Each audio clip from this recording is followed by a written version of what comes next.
then we get into the way forward in order not to be too delayed. Can I ask the, yes sir, please.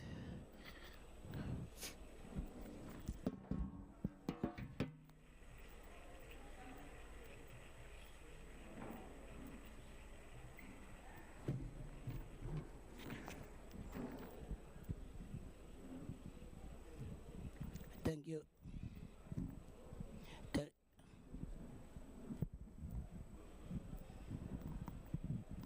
Thank you, Program Director. Our political leadership, traditional leadership, colleagues, all protocol observed. My name is Yandankiti. I'm from Cogta, and I'm going to unpack the Local Government Municipal Structures Amendment Act, which I think my colleagues are going to project. But Program Director, allow me, just with due respect to my Honorable Professor Musinyane, to go and just do a research as to how many Section 139s and national interventions have taken place in the country, so that maybe the slide that says we do nothing except just passing legislation might be changed in future. Thank you very much. Our presentation, we are just going to look at the second slide, the background into the Structures Act Amendment engagements and high-level overview. Then we'll be getting into the details of the amendment of the Structures Act. The next slide will be, as part of introduction,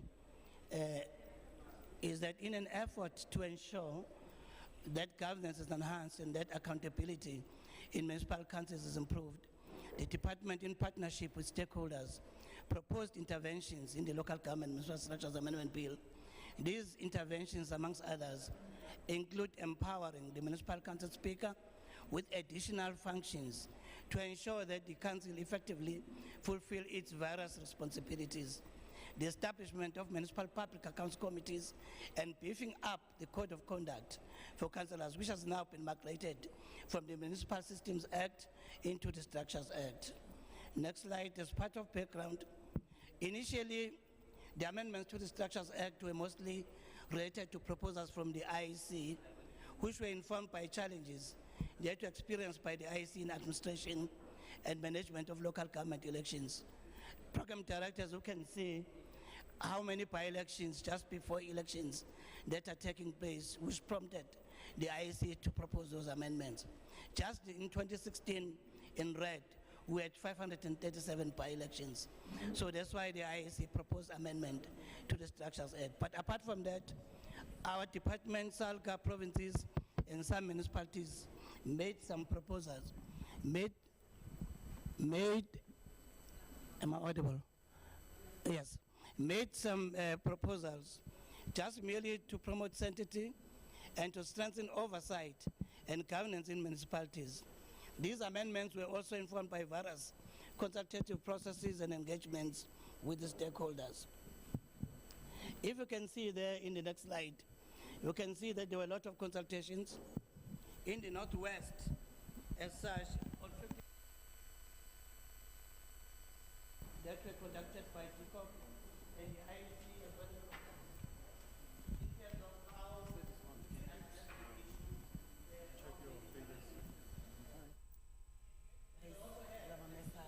Hello, hello. Check your receiver there. in November 2020 and debating the National Council of Provinces in December 2020. And then that was referred to the National Assembly for concurrence. In 16 March 2021, the National Assembly considered the Cogta Portfolio Committee report and then resolved to submit the bill to the President for assent, which was done by the President in May 2021.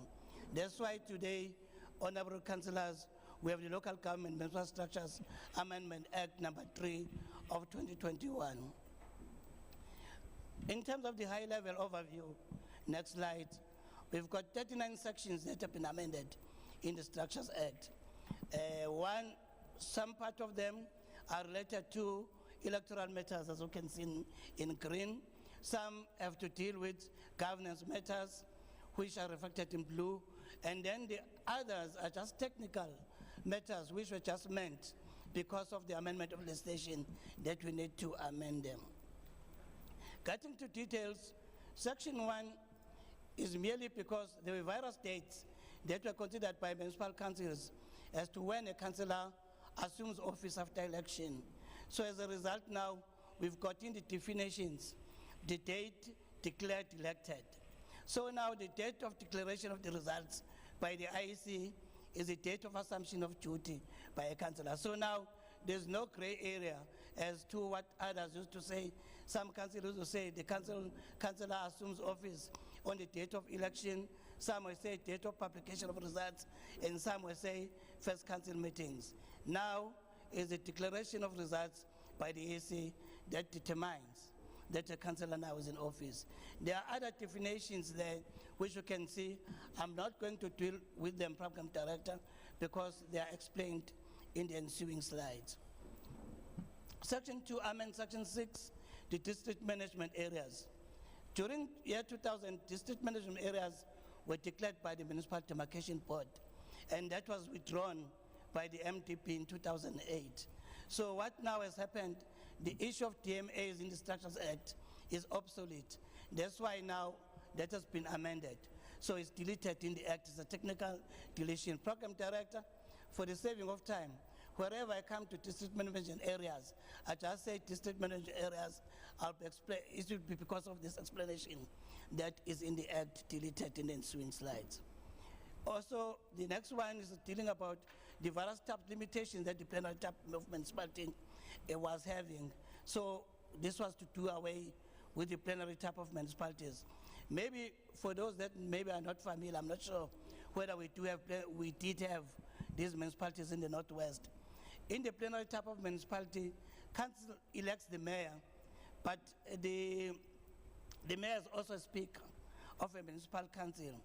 So in other words, the decisions are just made by the council as a whole, and there's no distinction of power between the executive and legislative authority.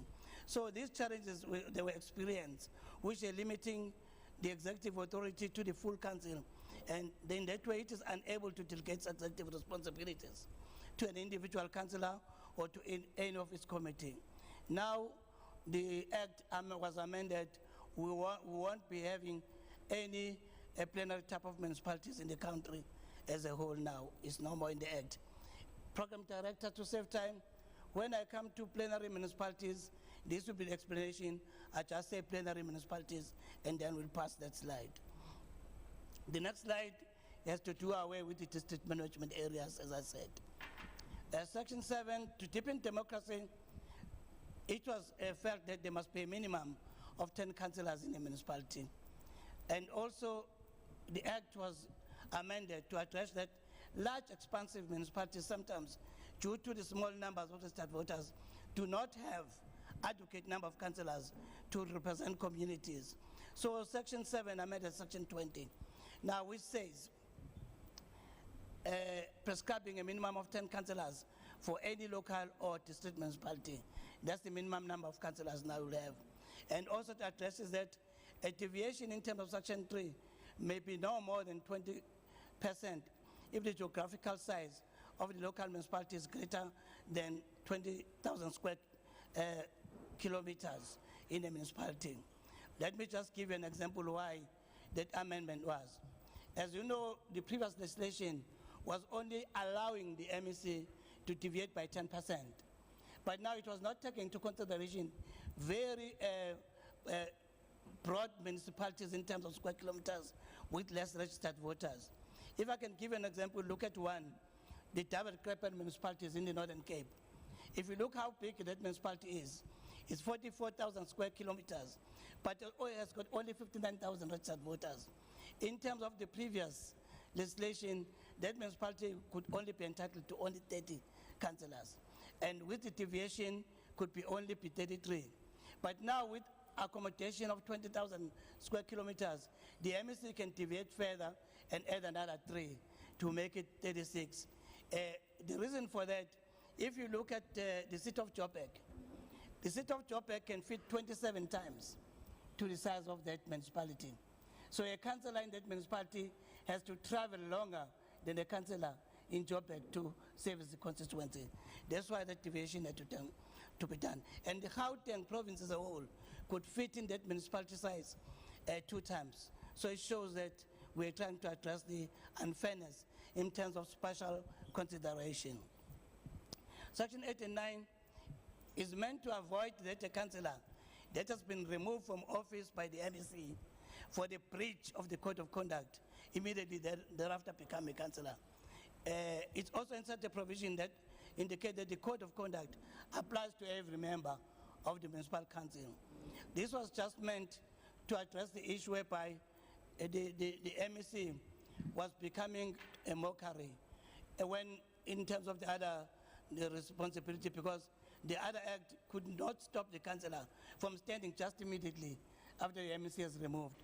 Now it says a councillor removed from office by the MEC in terms of item 46B of the Code of Conduct may not stand as a candidate in election for any municipal council for a period of 2 years from the date of which such person was removed from office. This applies to every member of the municipal council. Section 10 amends Section 22 is about declared elected when the councillor assumes office. Section 11 amends Section 23 is about removal of the district management areas as I explained earlier on. Section 12, you know, this rationality behind this is that it is not practical to proclaim an election within 14 days. We have relied on municipal managers defaulting in the past and handing over the responsibility to the MEC, affording them more time for participation in logistical preparations. Now the act has been amended. The municipal manager must inform the MEC and the IEC of a vacancy within 14 days, not 7 days like before. The MEC, and now not the municipal manager, must call and set the date for a by-election in the provincial gazette, not local newspaper. The MEC and not the MM may not call a by-election within 9, before it was 6 months, before the general elections of local government. The MEC, in consultation with the minister, decides that an election must stand over until the next election of municipal councils. The reason for that is that the previous act was not giving a leeway for the MEC and the minister in case a by-election is just falling off 1 month before the stipulated time frame. Now the minister, if they say by-election is only 1 month before the general elections, can now the MEC consult the minister and agree that that by-election should stand over. It was just for that one. This one is to address Section 13, that council reps to the district council are replaced without being appointed by electoral officer, and most councils normally do those kind of things. Actually, it's an electoral officer that should be having an updated list of the councillors to be replaced. And also it's addressing the issue that instructions from political parties regarding councillor having to vacate office comes from unauthorized sources. Now the act is addressing that now. So the first part of 13 amending Section 27 has to deal away with the migration of the Structures Act from the Systems Act. I'll always refer to that, and I won't dwell on it. And then also, it's about authorized representative now.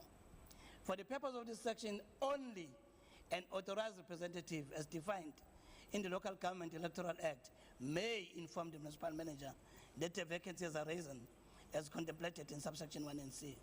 So I'm just hoping that all municipal councils, after elections, they submitted the list, all parties submitted the list to the MMs stating who their authorized representative is.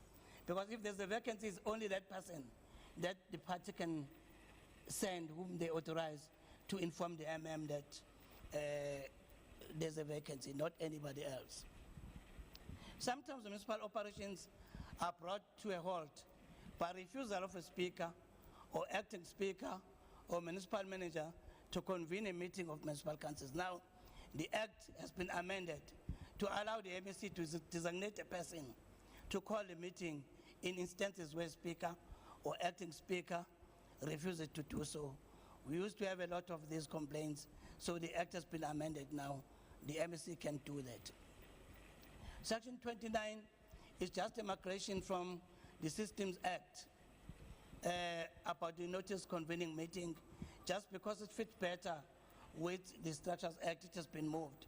So the amendment requires that the municipal manager give notice to the public of various meetings of the municipal council, except when the time constraints make this impossible. You know that it was in the Systems Act, now it is in the Structures Act. Section 16 is to deal with the issue that there were inconsistent applications of determining the number of seats in municipal council when determining the quorum for holding of meetings. And also there was uncertainty as to when a presiding officer can have a casting vote in a municipality. The act now is clear. Councillors determined by the MEC and not the number of incumbents who exclude vacancies determine the quorum now of the council. This should be read with the Constitutional Court judgment as well. That was a matter between the MEC for local government in the Western Cape versus Osborne municipality, where it was confirmed that a councillor presiding at a meeting may not have a casting vote when considering matters mentioned in Section 160, subsection 2 of the Constitution. So in other words, a presiding officer cannot have a casting vote when the council is passing bylaws, approving budgets, imposition of rates and other taxes, levies and duties, and raising of loans. That was a Constitutional Court judgment. We're just complying with the court judgment that now the presiding officer can preside in anything except these areas. Section 17 is about to do with abolition of the plenary type municipalities. I spoke about that. Then, as you all know, the executive and legislative authority of a municipality is vested in its municipal council in terms of Section 151, subsection 2 of the Constitution. Often there's a conflict between executive mayors and speakers on the roles, and it is therefore necessary that the speaker must be empowered to ensure that the municipal council effectively fulfill its various responsibilities. The act has been amended and added more additional functions to the speaker. It says, the additions, the speaker must ensure that the legislative arm of the municipality functions effectively. The speaker is responsible for effective oversight over the executive authority of the council. That's in the act. Must ensure that effectiveness of the committees of the municipal council established in terms of Section 79. He must ensure that Section 79 committees, I had the question, are effective. Speaker is responsible for that. And is responsible for ethics and accountability of a municipal council. Speaker, this is your responsibility. Must ensure the effectiveness and functionality of ward committees and public participation processes. There is now no gray area where the speaker fits in the puzzle. There was no provision of the establishment of the office of the whip in the previous legislation. Now, the whip is an office bearer in terms of legislation. So Section 41 provides for the election of the whip, functions of the whip, term of office, vacation of office, removal from office, and acting whips. That's what the act is addressing. The election of ESCO members can sometimes be time-consuming. There was no uniform formula for the composition of ESCO across municipalities. Now, all ESCO across the country have got a uniform formula. Section 20, amending Section 43. I'll just go and read the red ones because those are criticals. The formula now for determining ESCO is the number of seats won by a political party or political interest divided by the total number of councillors determined for that municipality in terms of Section 12E multiplied by the number of seats on the executive committee. I'll come with an example for that. What is also important here in D, the political party or political interest to which seats are allocated to an executive committee must nominate their representative to occupy such seats, not like before whereby the whole council could decide who goes there. But there's one thing that I didn't highlight, which is important, is F here. Nothing precludes a political party or political interest from nominating a councillor from another political party or political interest to one or more of its allocated seats in ESCO. It's in legislation, you can do that. The example about what I was saying, why we change the formula, if you look at the pitch one, option one, the councillor in terms of the previous legislation could decide now that formula to set up a quota. That quota would allow party A, B, and C to have seats in ESCO, with party A with 52 seats having 8, party B with 3 seats, 1, and party C with 2, 1. But the council could also decide if they want. So I know we'll use now formula option 2. That was going now to end up having only 2 parties having seats. That's a blue one in the ESCO. Councillor with 52.9 and B getting 1 and C getting nothing. So that was creating a lot of confusion. Now the amendment 1 is green. That's the formula uniform on calculating ESCO in the municipalities with collective executive type system. Okay. Then, as you all know, ESCO is the principal committee in the municipality. So this act is just meant to amend section 44, and it specifies that ESCO only receive report referred to in section 80 and must forward these together reports with its recommendations to council when it cannot dispose of the matter in terms of delegated powers. I hope that's clear. And then section 22 is just about replacing the word elect with determine. That's because now we do not now have in the ESCO to elect, we have to determine. Wherever speak to these words, determine and elect, you'll know that is the explanation to save your term program director. Executive committee also, it speaks that section 26 amends section 56. The executive mayor is only entitled to receive reports from section 80 committees and to forward these reports together with recommendations to council when the matter cannot be disposed of by the executive mayor in terms of the executive mayor's delegated powers. This is just to clarify the committees. This one is about migration of the Code of Conduct from the Systems of Structures Act. The next slide is to address that there was no time limit with regards as to when what committees must be established. Now, it is clear. The amendment requires that all municipalities must establish ward committees within 120 days after general election of municipalities, unless circumstances on good cause are shown and permit otherwise. Program director, I always use the example of Ngoto municipality of what the good cause is. Ngoto municipality in 2016, they only constituted a year later because of problems within the municipality. So that's what can be, to me, a good cause, nothing else. That makes you a council not to establish ward committees. Then this one is was done in that there was a need for all municipalities to establish oversight committees with defined roles and responsibilities. I'm going to deal with this because it's very important, and there have been a lot of questions with this. Section 79A is inserted now to the Structures Act. A, it says a municipality must establish a committee called Municipal Public Accounts Committee. The mayor or executive mayor, deputy mayor or executive deputy mayor, any member of the executive committee and any member of the mayoral committee, speaker, whip, and municipal officers are not allowed to be members of MPAC. The municipal council must determine the functions of the MPAC, which must include the following: review the Auditor General reports and comments from the management and the audit unit and makes recommendations to municipal council.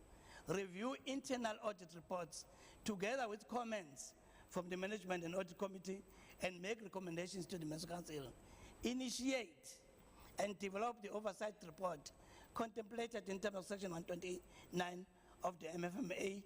Attend to and make recommendations to the municipal council on any matter referred to it by the municipal council, executive committee, a committee of council, a member of the committee, a councillor, and the municipal manager, and on its own initiative, but subject to the direction of the municipal council, investigate and report to the municipal council on any matter affecting the municipality.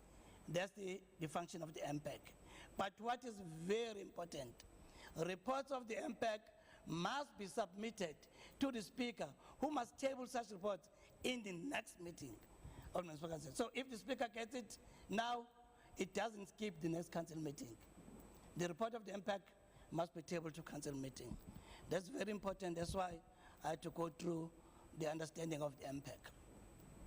Section 81 allows us just to deal with that. It was addressing the matter of traditional leaders.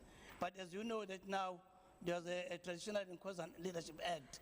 This matter is addressed broadly in that act, so this part is just obsolete now in this amendment. Section 3189, then is about district management areas. Section 32 is about plenary type of municipalities. Section 33 addresses 4 areas, the seat allocation formula that the IC had to do in determining the number of seats before it used to exceed the number of seats determined by the MEC, which was the problem. There are no time limits for parties to respond to multiple seats or insufficient seats, and the current 7 days, I think I've addressed that now is 14, because especially in the event of death, it will be insensitive to, say, declare vacancy. And changing order at any time on a candidate list was in conflict with the IC responsibility to certify a list. So these amendments that you see now have to deal with that. This one is about the new formula for calculation. It's a technical issue. I'm not going to deal with it. And then Section 33 continues. I think the party knew about it because already elections are passed, that political parties are given 2 days now to supplement their list when the existing list of a party has fewer candidates. That is Article 2 that addresses that. Section 33 continues. It's about that 14 days to declare or report a vacancy to the IC. I've actually explained that, and also that is the MC, not the MM. And the next one, Section 33, is saying that the amendment of the provides that a political party may not supplement or change its list from the date of the close of candidate nomination, and may only do so after results of the election have been declared. It was just helping IC to do the work. Section 34 is about Schedule 2. Most of the amendments are just similar to Schedule 1. It's about seats, assigning seats, but maybe what is critical in this one is that if a candidate is assigned to more than 1 seat, then he or she will have got 2 days to form the IC. That was just for the management of elections. The next one, like I said, was to address the multiple seats, similar to what I've said in Schedule 1. This one has to deal with aware with the district management areas. And then Section 35 provides now that a whip is an office bearer of a municipal council. As I've stated, their functions of the whip. And then in the previous legislation, there was no provision to investigate a breach of the code when the speaker is a perpetrator. And also there was no requirement in time frame for the speaker to inform the MEC of the sanction applied for a breach of the code. So now I'll leave the technical matters above migration and go to bullet 2, technical revisions. Okay, I'm almost there. It states now what happens if the speaker refuses to do investigations, and then it specifies how should that be dealt with. And the speaker must, within 14 days, after finding a sanction, decided investigation and the breach, report that, and then the MEC should deal with those matters. This is a processing system. I'm not going to address it. The laws that are repealed here is the Municipal Systems Act, like I mentioned earlier on, and there are also transitional measures that a municipality with a plenary-type executive system, immediately before the commencement of this act, will continue to exist as a municipality with a plenary system until the date of the first local government election. Just to ensure smooth transition, the act is the Local Government Structures Amendment Act, and it came into effect on the 1st of November 2021. Thank you.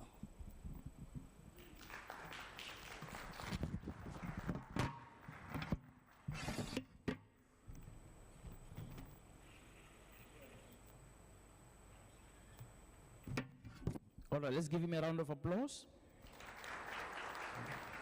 Can I ask a representative of the Premier's office?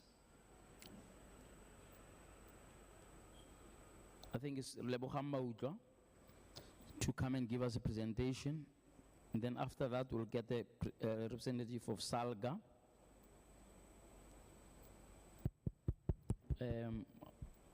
Is there a representative from the Premier's office? Unless they've popped out. All right, they're not there, they're not here. Maybe they went to the bathroom. Oh, please come.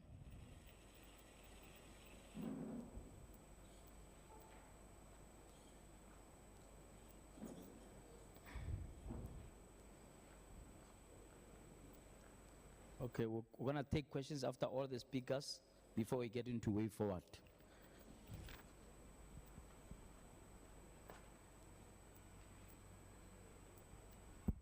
How long do you need? Sure, it's about 20.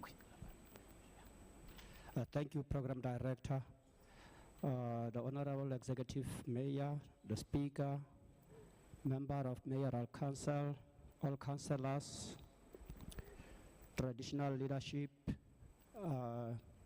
colleagues from Office of the Premier and all other departments and institutions, officials from the municipality,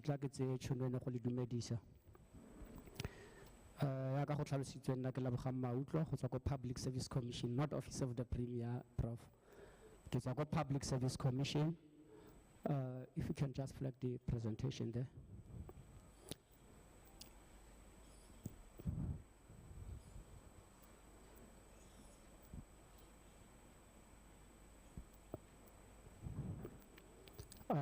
Prof, I'll try to be as quick as possible, but I will just like to clarify the difference between Public Protector and the Public Service Commission, to indicate that the Public Service Commission finds its special place in Chapter 10 of the Constitution of the Republic of South Africa. Unlike other Chapter 9 institutions who are in Chapter 9, your Public Protector, Human Rights Commission. I always say, for the mere reason that the drafters of the Constitution wanted an independent institution that will advise the executive in terms of public administration in the departments, then that's how the Public Service Commission was established. So I'm actually answering the question as to, as the PSC, can you take departments to court? It's a knowledge-based institution which provides technical oversight to the public service nationally and provincially. And we will conduct the researches in the departments, and we do investigations of complaints as well. Now I will talk to this one of the investigations. We also do the inspections in the service delivery sites, in the departments, your clinics, your schools.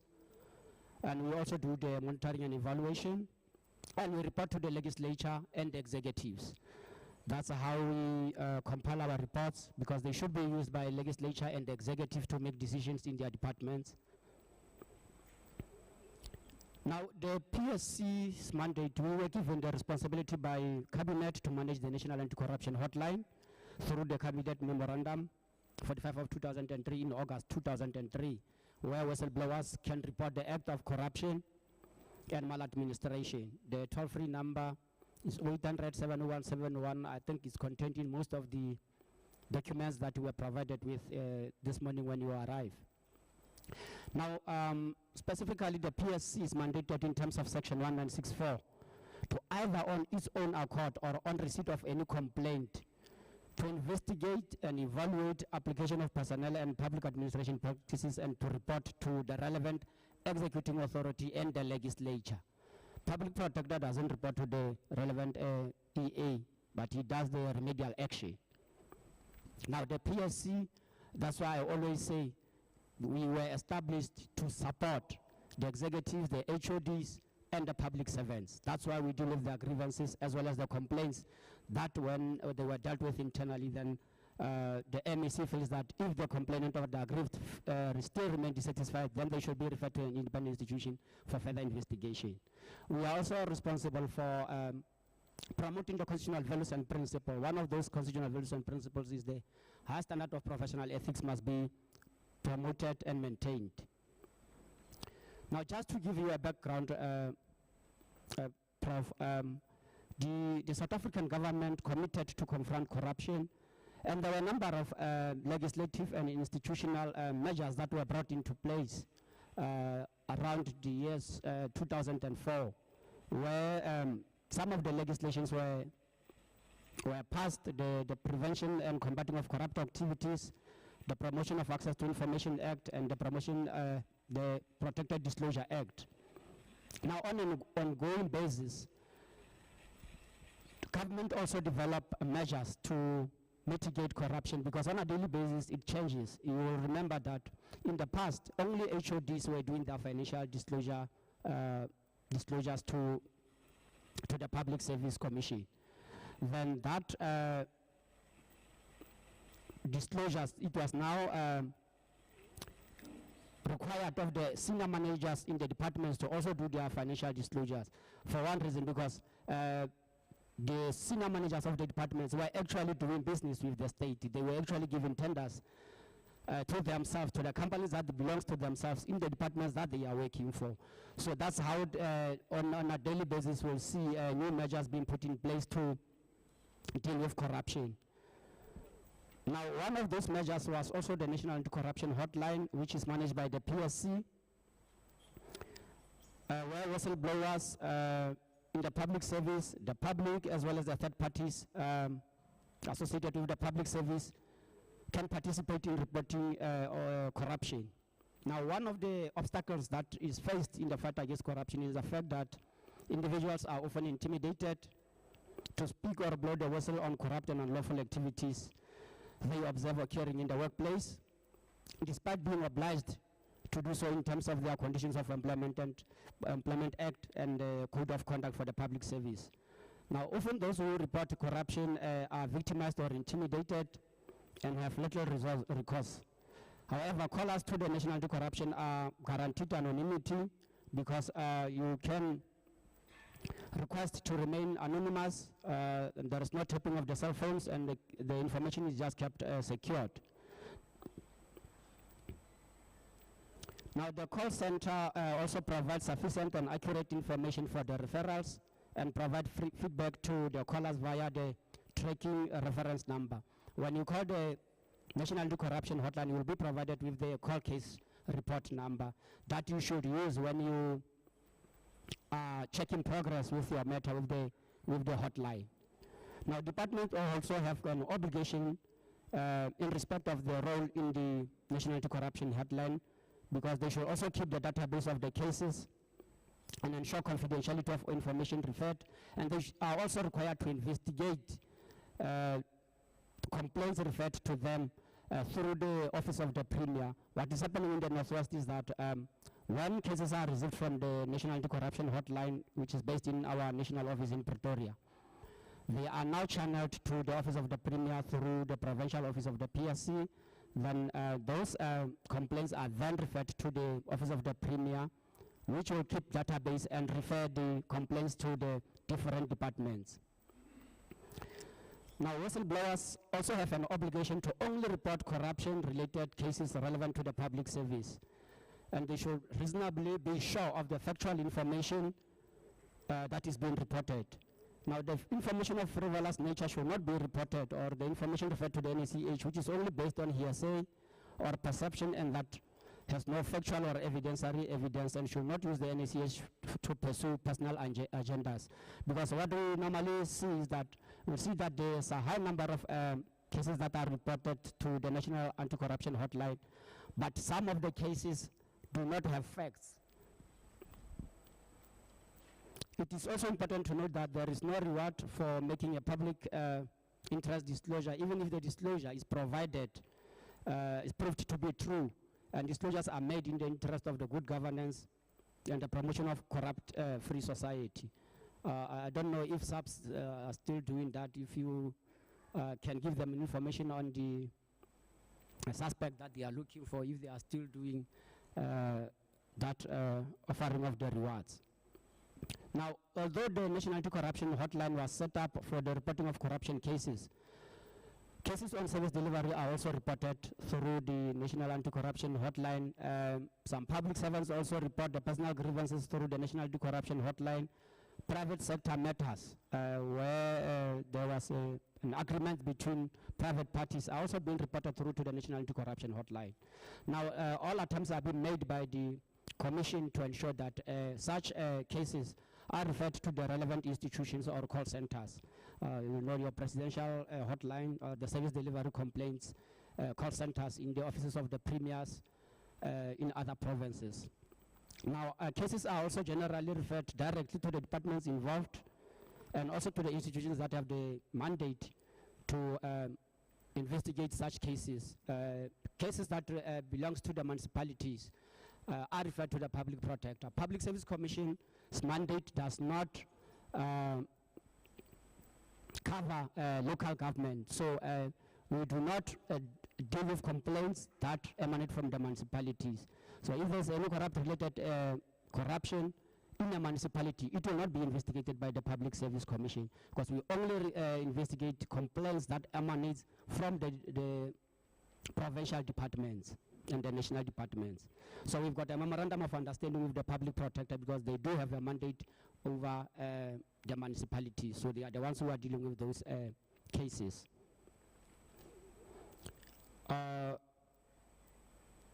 Now, just to give you a picture of the trends analysis of the nature of complaints that have been lodged with the National Anti-Corruption Hotline since 1 April 2022 until 30 September 2022, I mean. SASSA grant fraud complaints was the highest number of complaints that were reported, followed by service delivery complaints, which mostly relates to the communication and service delivery complaints against the police officers. And the identity document fraud and illegal immigrants was the third one. The fourth one was the unethical behavior. Then the RDP-related corruption. Fraud and bribery was the seventh one. Then the appointment irregularities, which PSC has taken a decision that cases relating to the irregular appointments are not referred to the departments, but they are being investigated in-house. So that's the plenary decision of the PSC on that. Nepotism is number one, and the abuse of government resources, maladministration, and procurement irregularities. Now, what may be disclosed and by who? Any transgression of prevailing legislation or prescripts will amount to corruption. So in particular, non-compliance with the requirements of the Public Service Act and the Public Service Regulations.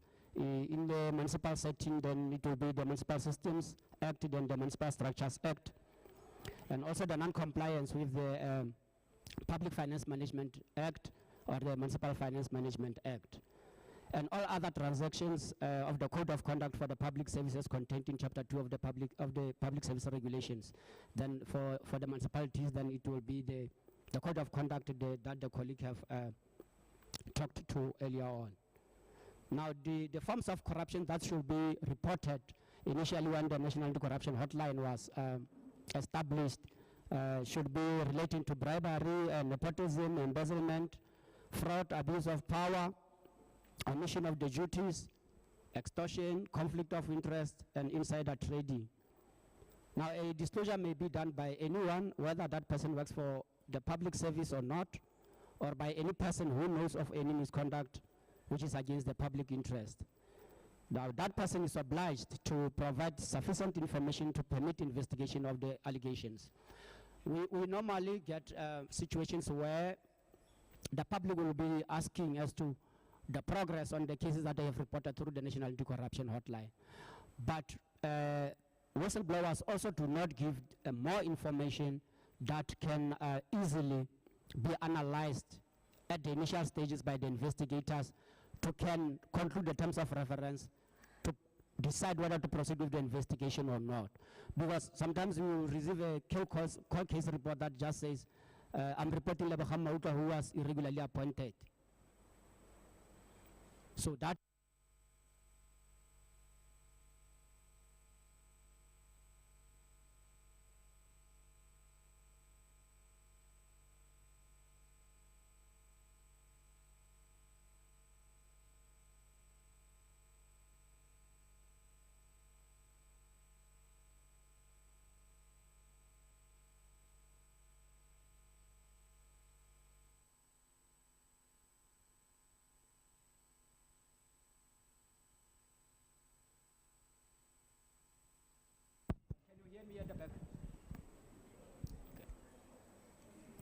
now, when you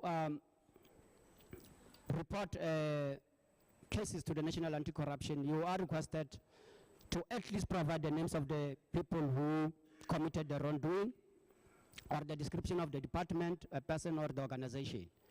And what exactly did that individual or entity do, and where did the allegation take place? Also, try to give the information on the time frames as to when did the wrongdoing happen. And also provide the details of the witnesses if there are any. So how can we report corruption through the National Anti-Corruption Hotline? The hotline number is there, 0800 701 701. And you can also walk into the offices of the Public Service Commission. Our national office is based in Pretoria. And the provincial office is in Mafikeng, Mega City. And there are some of the social media platforms where you can also report, and the email address in which you can forward your complaints to. Now, these are the constitutional values and principles, which are also one of the mandate of the Public Service Commission. Most importantly, the professional ethics. So the Public Service Commission is also concerned about the scandals involving public servants that have captured the worldwide attention these days, where there's a widespread of patronage, crony capitalism, abuse of power, and position of authority, corruption, and unprofessional behavior. South Africa faces the challenge of widespread corruption within its public service. We are acutely aware that corruption undermines the rule of law, principles and values that ought to govern public administration. And one of the challenges that causes corruption in government is about public servants who conduct business with the state. The AG will know they normally produce the list of those employees in the public service who have actually conducted business with the state, for the departments to take further action to those public servants. I don't know about the municipalities, if that is also the same setting. Now, as part of strengthening the legislative framework to address the challenges of public servants who conduct the business with the state, the President extended the provision of doing business with the state to the whole of the public administration through Section 8 of the Public Administration Management Act of 2014, that it is a criminal offense for public servants to conduct business with an organ of state or be a director of a company conducting business with the state. I don't know if that is the same principle in the municipalities, that it is a criminal offense to do business with the state.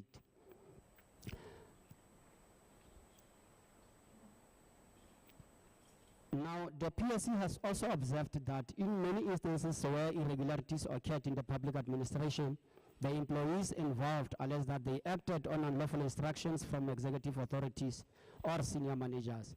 Now, employees are often afraid to defy those unlawful instructions, and in many instances bear the brand of unlawful conduct, whilst the executive authorities and managers who issued those unlawful instructions claim ignorance and escort-free. I think the other speaker spoke of ignorance of a law is not an excuse. Now, the Zondo Commission on State Capture highlights the seriousness of corruption and unethical practice in the country.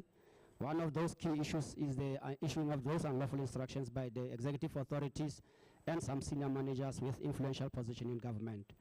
Many competent and highly skilled state officials have left their public service or were sidelined if they refused to perform certain illegal instructions. We know what happened to an employee or a chief director or a DDG in the Department of Health after appearing at the state capture. Now, in this regard, the PSC developed a manual on unlawful instruction and ethical dilemmas in the workplace to provide a fundamental yardstick to fight corruption and wrongdoing. Now, the crux of the manual is to promote a high standard of professional ethics, lawful instruction, integrity, and ethical decision in respect of unlawful instruction that have become systematic in government and has created a fertile ground for corruption. Now, to make promote exemplary and ethical conduct and lawful instruction, and to empower public servants to take ethical decisions in respect of unlawful instructions that have become systematic in the public service. The manual should be read with the code of conduct and other prescripts to assist in maintaining the integrity, accountability, and impartiality of the public service for ethical practices. Now, the do's and the don'ts of the unlawful instruction is that all EAs and the employees are precluded by law from issuing unlawful instruction. Now, we are saying where the executive authority is uncertain of particular prescripts, senior managers should provide guidance where necessary or consult the PSC as the custodian of good governance in the administration of public service. All the public servants, including EAs, have the responsibility to know, understand, and comply with the prescripts, resolutions, and code of conduct, as well as Section 195 of the Constitution. Now, Section 16A of the Public Service Act requires that the executive authority should take disciplinary actions against the HOD who does not comply with the provisions of the Public Service Act. And the same Act also requires the HOD to also take disciplinary actions against employees who do not comply with that particular Act and to report such non-compliance to the director of the DPSA. Now, also in the manual, we included the regulation 11, 13, and 14 of the Public Service Regulation, which provides that employees must abide by and be familiar with all the legislation and lawful instruction applicable to their conduct and official duties, and further to report corruption, nepotism, maladministration, criminal offense, and non-compliance with the Public Service Act to the relevant authorities. The Public Finance Management Act has long been in place, but after an outcry by the head of departments to say they are actually being instructed to implement unlawful instruction. When you look at Section 34, it is clear to say that any directive with financial implication by the executive authority of a department or accounting officer must be in writing. Now, if such a directive is likely to result in non-compliance with the prescripts, the accounting officer will be responsible for such non-compliance unless the executive authority has been informed of the likelihood of that unauthorized expenditure. Now, in the event that the EA proceed with the implementation of such directive, the written reasons must be filed immediately with the National Treasury and the Auditor General, as well as the relevant provincial treasury, if a provincial department is involved, by the head of the department. Now, in conclusion, Program Director, we are saying reporting of fraud and corruption should be in compliance with the legislative framework and should not be seen purely as a mandatory requirement, but an ethical obligation. That's why we are saying do not just pick up the phone, call the National Anti-Corruption Hotline to report a municipal manager just because you want to push your personal agendas, but you do not have facts about any wrongdoing by the MM. Whistleblowers are encouraged to provide sufficient information or documents to substantiate the allegations they make when reporting corruption and fraud to the National Anti-Corruption Hotline. Now, the PSC has outlined a range of remedial measures that are required to professionalize the public service in South Africa. It is for these reasons that the PSC welcomes the Cabinet's approval of the national framework towards the professionalization of the public sector, which is set to transform the public service. The National Implementation Framework document is a well-written and ambitious attempt to set the public administration on a path towards a capable and developmental state that is in line with the proposals contained in the National Development Plan and the 2015 discussion document on building a capable, career-orientated, and professional public service to underpin a capable and developmental state in South Africa. We also played a critical role in the development of the professionalization framework, which seeks to, amongst others, embed a constitutional-based value system in the public service and introduce a system of meritocracy in the appointment of the HODs, and to ensure that the quality of services are provided to ordinary South Africans. The framework will go a long way in ensuring the maintenance of effective and efficient public administration and a higher standard of professional ethics in the public service. Public servants also play an indispensable role in the sustainable development and good governance of a nation. Now, with the advent of modern state, they are seen as stewards of public resource and guardians of special trust that the citizens have placed on them. Now, in return for this confidence, they are expected to put public trust above all self-interest. This is a bedrock of democracy, and it serves the neutral administrative structure which carries out decisions of elected representatives of the people. Now, given those roles, a country expects its public service to demonstrate a high standard of professional ethics. Here are our contact details, and with those few words, Program Director, thank you.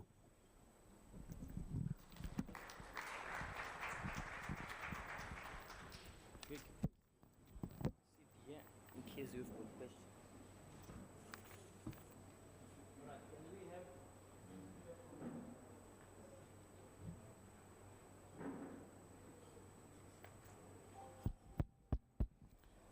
All right, thank you very much.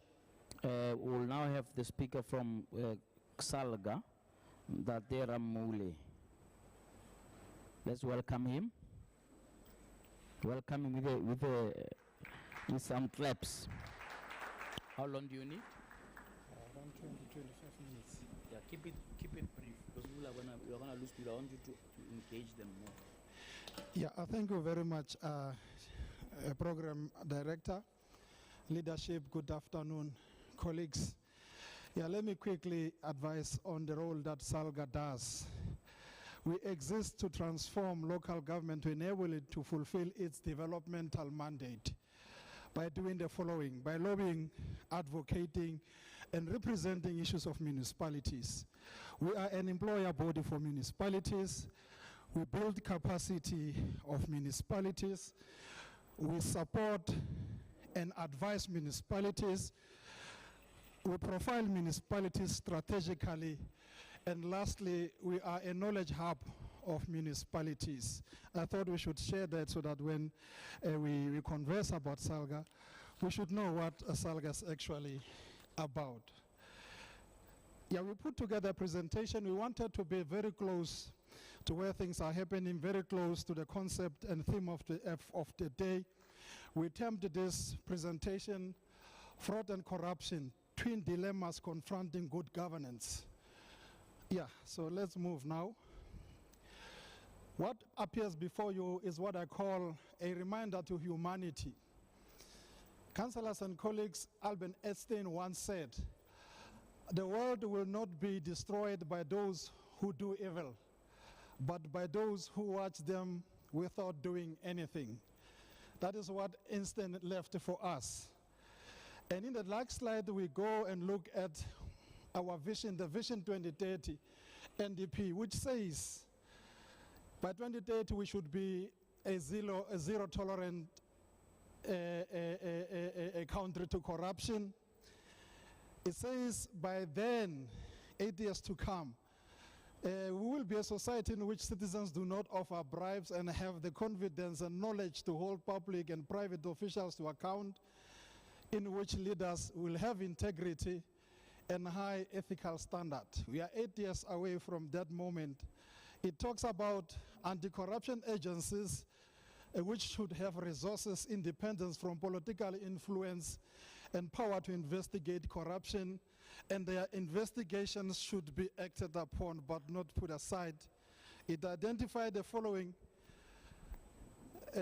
actions to be taken so that by 2030 we would be where we want to be, to build a resilient and anti-corruption system for South African context, strengthen the protection of whistleblowers to create a culture of exposing wrongdoing, improve oversight over procurement processes, and lastly, to empower the Tender Compliance Monitoring Office to be able to investigate corruption and the value for money of tenders, colleagues. Then the big question that we're putting here is, how do we get there? How do we get to 2030 when those who are actually trying to expose corruption are murdered? The picture before you is a picture of what we have, maybe if we are ready to fight corruption, to call a martyr. Because when a martyr dies, a million others are born, isn't it? So the death of Dabita Deodaram should not be in vain if we are serious about bringing corruption down. In the next slide are actually the consequences of whatever she tried to expose. Bullets rained on her on that particular day, and we are supposed to go to 2030. How do we get there when those who try to take us to 2030 get murdered? It's a big question. Now, I want us to skin this concept, put them bare before everybody, so that we shouldn't just talk about fraud and corruption and not know what actually they are. I've put here a few definitions of what this concept is. It says fraud is intentional deception, dishonesty to secure unfair or unlawful gain, or to deprive a victim of a legal right. Another definition is that fraud is any activity that relies on deception in order to achieve a gain. And we are saying fraud becomes a crime when it is knowingly a misrepresentation of truth or facts. And then we confirm here by saying, we define crime and saying crime is a deliberate act that causes physical or psychological harm, damage to or loss to human beings or property, and it is against the law. Let's move. Now, before yourselves, councillors and colleagues, what one could want to put as examples of fraud. We're saying crime of gaining money or financial benefits by lying or a trick is fraud. Then here we have three scenarios where people are committing fraud. The first one is Susan is getting company to pay for her new windows and nobody knows. Maybe you have Susan in your municipality. On the other hand, you have Bill who is using the company limo without permission. Maybe one of your officials is using a municipal vehicle for his or her things. And the last one, which has hit Sandra, is it no, not Sandral? What is that company of trains and stuff like that? Prasa. This one has hit Prasa, where they're saying Tom has some ghost employees. That is, employees that do not exist. Their salaries go into his bank account. The big question is, do we have Tom? Do we have Bill? Do we have Susan in Madibeng? We don't know. Let's move. Here we're talking about conditions which would make people to commit fraud. No, fraud does not just happen, colleagues. For fraud to happen, there has to be an opportunity, which is the ability to actually commit a fraud. Opportunity increases with ease and lack of oversight. The fewer steps involved to commit fraud, the more likely it is to occur. With inventory, if there are no restrictions on access and any employee can walk in at any time, there is greater opportunity for one to commit fraud. The other thing is pressure from how you live. And the other thing is rationalization. Rationalization is when you give yourself reasons to be able to do something like, so maybe I'm poor, maybe my wife is sick and stuff like that. Next slide. Then I have this other question, who commits fraud? We're saying as Salga that the stereotypical fraud offender looks a lot like any other high-performing, trusted employee. Am I correct? We're saying 9 in 10 fraud offenders have no prior history of fraud, and 55% have no history of workplace misconduct. Then we want you to note that it is not circumstances, councillors and colleagues, it is circumstances, actually not personal traits, that lead people to commit fraud. And the theory behind that is that most people could be incentivized to commit fraud under the right circumstances. And which would be those right circumstances? I gave you 3 elements that would lead somebody to commit fraud. And we have this rule. This rule is called 10-80-10 rule, which means 10% of people will never commit fraud in their lives. 80% of people might commit fraud given the right combination of pressure, opportunity, and rationalization. And the last one, 10% of people are actively looking for opportunity to commit fraud. Maybe amongst us are waiting for that opportunity to do or commit fraud. Let's move.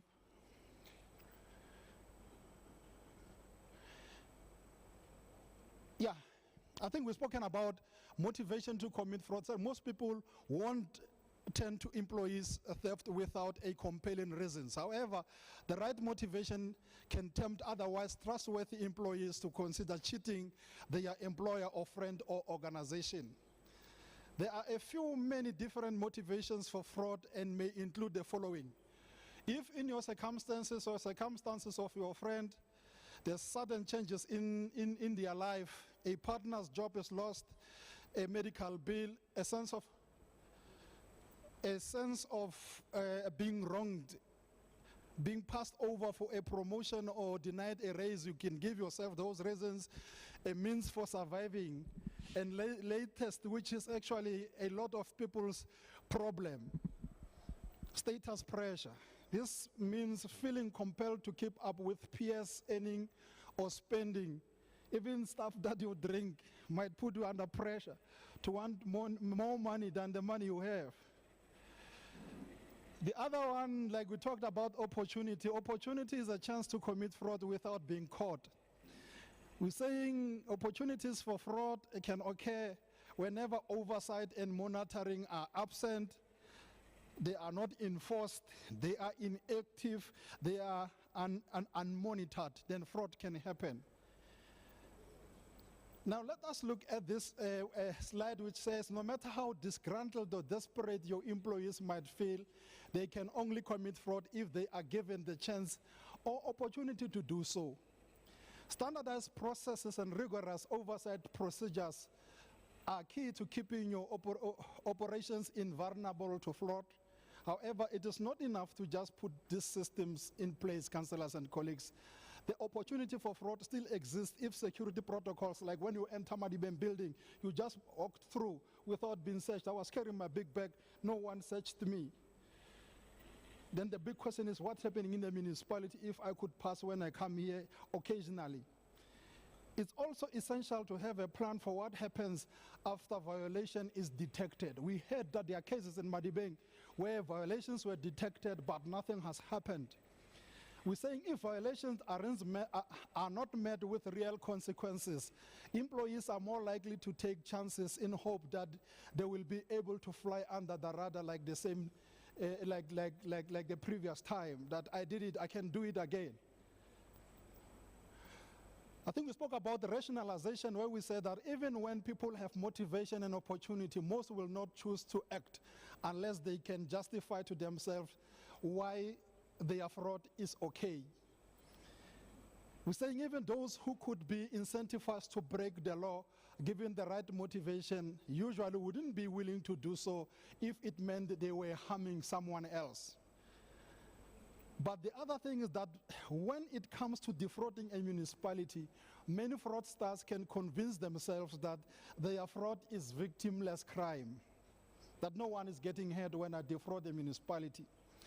The example here is an official who actually put extra to the actual cost of prices. In one municipality in this country, a bottle of water that you drink, which is supposed to be 30 rands if it is from the third party. In that municipality, it was 150 rands. A diary cost 950. So that was something else. Now, let's move. Let's keep this slide up because I've spoken about rationalization, and then we go to impact of fraud on municipality. I think a lot of speakers spoke about inability for municipality to deliver services and fail to actually perform their responsibilities, because money and services are diverted away from those who need it, and services delivered can be substandard or unsafe. Houses can fall, bridges can fall, your roads can be washed away when little rain rains. We're saying that fraud can lead to program or service delivery failure. Fraud can result in an erosion of trust in a municipality and regard it as an illegitimate institution if you are fraudsters in your municipality.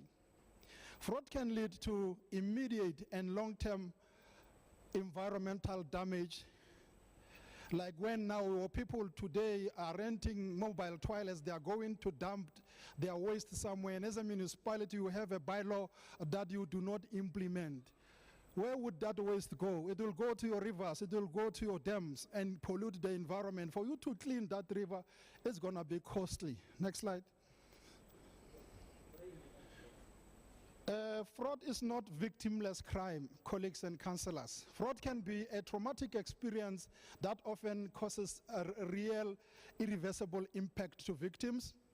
Those who rely on government services can get services that are not actually of adequate standard. Fraud can have a devastating impact on these victims and increase their vulnerability and disadvantage. Councillors and colleagues, fraud can cause lasting mental and physical trauma for victims. It can also make other people or your municipality lose opportunities. And then here are actually mechanisms that your municipality can use to prevent fraud. We're saying that all municipalities should have fraud prevention plans in place, as it is much easier to prevent fraud from happening than implementing consequences after fraud has been committed. The first thing is that you should know the behavior of your employees, have awareness campaigns like this one, implement your internal controls. Let's go to the next one. I'm only going to touch on the first one. Monitoring of leave vacation balances for employees. In a municipality, there will be those employees who do not actually take leave, and when you think that they are hard workers, they are staying in office to block people from actually knowing what they are doing, especially when they are fraudsters. Next slide. In this one, I want us to watch the following. We say fraud and corruption has a special way of ending. Can you play the video?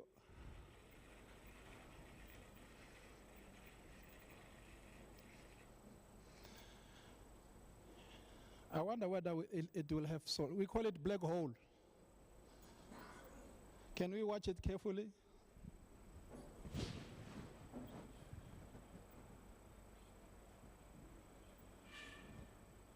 Let it play, even if it does not have sound.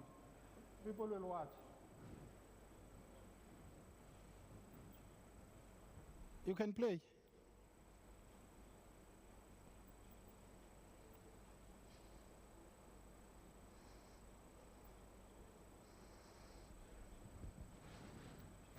It's a minute and a half video.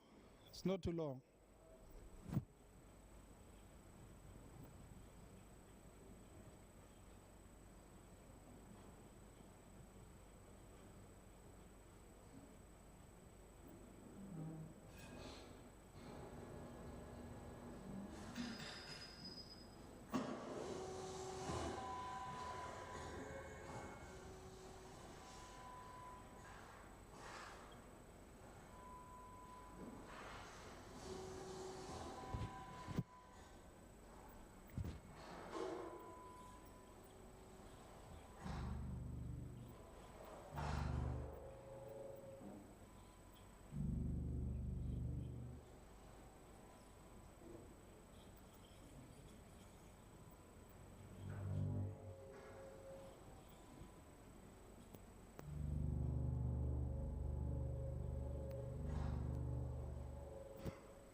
Yeah, this could represent an opportunity for fraud.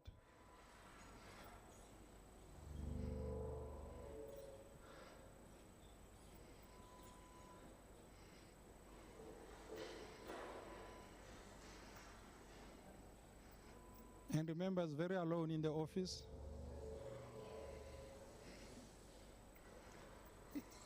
Yeah, Meragela, one. Then you start to think bigger.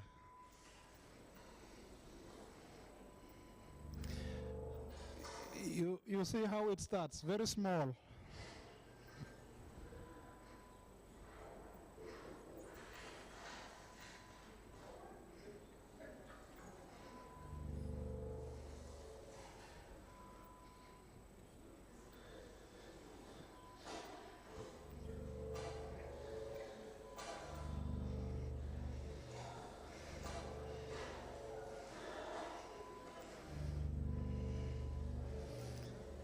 And now greed kicks in.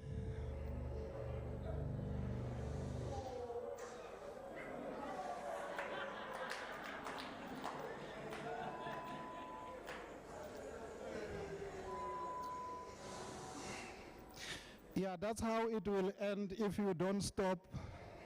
Can we move on? The other section of our presentation, colleagues, is on corruption. Program Director, my apologies. This is what was packaged.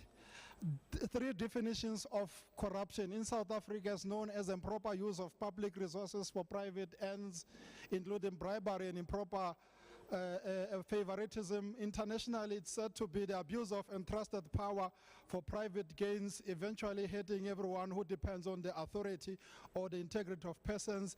And generally, councillors and colleagues, corruption is a form of dishonesty of a criminal offense which is undertaken by a person or organization which is entrusted in a position of authority. Let's go to the next slide.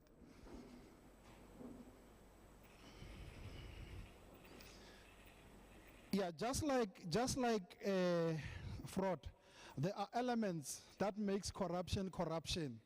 You have three elements. The first one is the giver or the corrupter. You have the acceptor or the corruptee, and you have the gratification or benefit from that relationship. It's a triangular relationship, and we're saying, as such, a person giving a gift to another would be guilty of the act of corruption, where the purpose of the gift is to induce the other party to do or not to do anything which is not authorized. And then in the next slide, we're trying to give you a mental picture of what is happening now, and if it is not stopped, because it looks like it is very nicely oiled corruption. It's like a working machine working 24 hours. We're saying that corruption elements in action eating away our future. Corruption in action, the corrupter, the corruptee, and the benefits of corruption. And that is what we've seen over the past few years in this country. So I want you to have this picture of what corruption is doing while we are sitting here talking about it. It's eating away our future, and we might not have anything to give to the generations that comes after you in this municipality. Let's move to the next slide. In the next slide, we're asking an honest question. We're saying, are municipalities high-risk corruptive environments? It's a big question that you will answer on your own as municipal workers.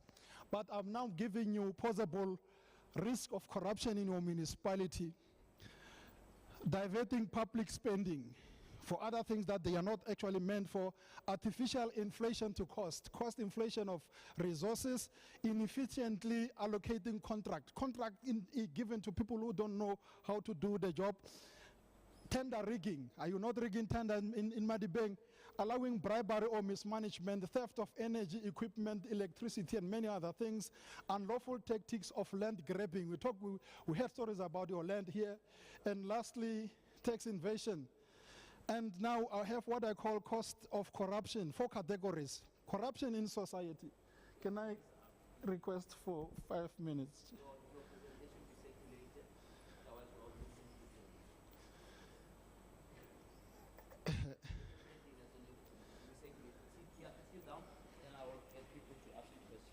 And we have a few questions.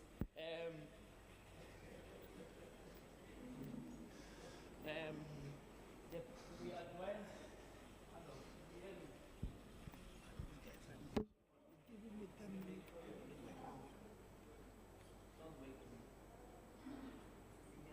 Here's another one working. Give me another microphone. Thank you.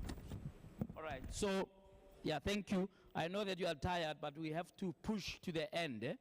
I'm going to allow a few questions. Please keep your questions very brief. I'm going to take 3 questions and allow the panel to answer, and then we go into way forward. I'm going to ask Yvonne to come and tell us briefly on the resolutions that were taken at the last summit, which ones were implemented, which ones were not, before we go into new resolutions. If you are on Madibeng FM, you are welcome. Thank you for staying with us throughout the day. You can ring us on 069 708 2186. If you want to ask the question from home, please do that. We'll take a few of those questions for the rest of the day. Any question? Any question? Oh, no question. All right, you must be really tired. Okay, I'm going to release the panel if you don't have questions. And then we're going to ask Yvonne, please come and present. Oh, was there a hand?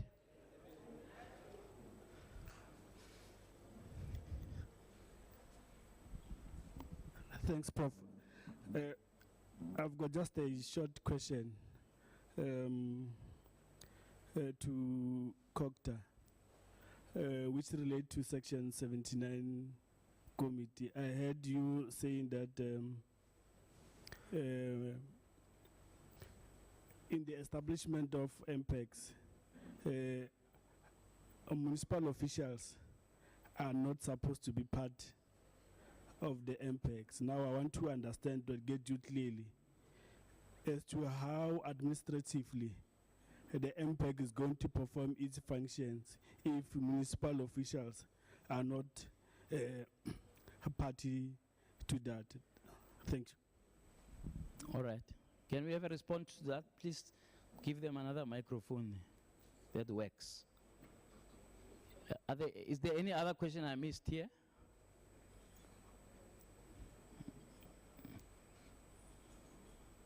Prof, you want to ask a question now? You spoke for half an hour, you want to ask. You must remember that Enketli, in his opening statement, said I must go and do a research. Okay. Yeah, on Section 139 interventions. Yeah. So I just wanted to respond to that. Have you done the research? No. Well, in the Northwest, there are about 13 interventions that has been done. Yes, so all I wanted to say is that my questions, I was not dealing with interventions. I'm only saying there seems to be some gaps and little need for improvement in as far as how do you strengthen the oversight structures beyond interventions. Beyond interventions, all right. If you say to an academic go and research, you are asking for trouble. All right, can we have an answer there from COCTA? Is there another question at the back? Please wave so I can see where you are. All right.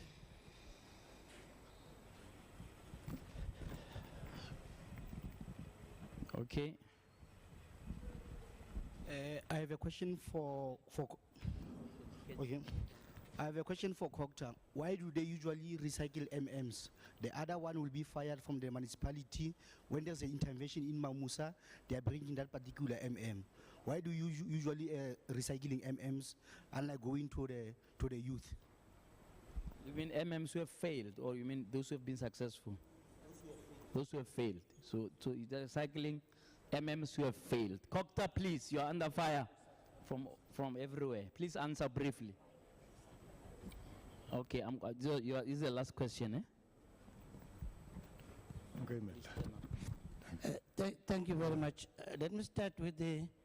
Sorry, we're taking one more. There's still one more. Ke rematlo o tswa kwa bogosing ka fa tlase ga kgosi rasa ke mosheledi motsepe ke botsa potso MMC a le mo gore go tla ya gore makhanselara a rona a nyatse magosi ke botsa potso ke batla thuso. All right. Ke a leboga. Speaker, you need to sort out these traditional issues. It's coming up a lot of times. All right, continue, please. Okay, thank you very much. The first question is how MPECs are going to function if the officials are not part. It's similar. You are not part of council, but you support the council as officials. Yeah. Then the officials will support the MPEC. as they do in supporting the council in executing its responsibilities. But the responsibilities are for those members of MPEC, not officials sitting there. So as you are not making decisions in council meetings as officials, All right. but you are supporting the council. Okay. The next question was about Prof. No, Prof, I think I get you. But there's a lot that we do to support oversight structures. Just to mention a few, the MPECs nationally, we meet with provinces and get MPECs reports all over the country and get their reports. When we get their reports and then we realize there's something that is not going right, then we come in and support those municipalities. So there's a lot. Just for the sake of time, I'm not going to elaborate on it. The one that why do we recycle MMs? Failed MMs. What? Those who failed somewhere else, you recycle them to somewhere else. Not just general. Failed, Well, I made it, underline it. That one, let me tell you, I don't know how that happens politically, but administratively, we've got a register in terms of regulations. Even MM has been found have committed something wrong in a municipality, is registered in our register. Before that MM is employed in another municipality, the provinces and municipalities have got obligation to check with the national if that MM has done something So wrong. you don't recycle failed So we don't MM? recycle them. You don't, all right. Thanks, sir. So those who have been recycled have fallen through the cracks.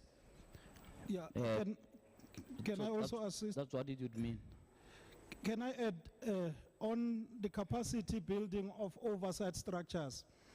As SALGA, we've been working with Section 80, Section 79 committees to build their capacity.